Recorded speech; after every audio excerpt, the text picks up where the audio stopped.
Hi guys, welcome back to the टेकमेट्स।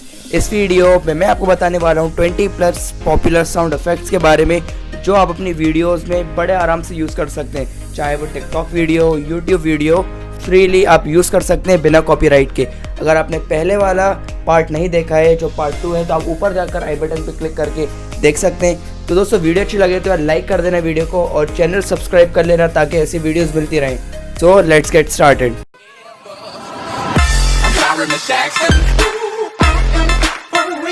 Guys, अगर कोई भी साउंड इफेक्ट आपको पसंद आए, आप यूज़ करना चाहते हैं, तो नीचे डिस्क्रिप्शन में लिंक दे दिया है, आप वहाँ पर जाकर क्लिक करें। उस लिंक को क्लिक करने के बाद आपके पास एक वेबसाइट आएगी, वहाँ पर पूरे साउंड इफेक्ट्स दिए हुए हैं डाउनलोड लिंक के साथ, तो आप फ्रीली डाउनलोड कर सकते हैं।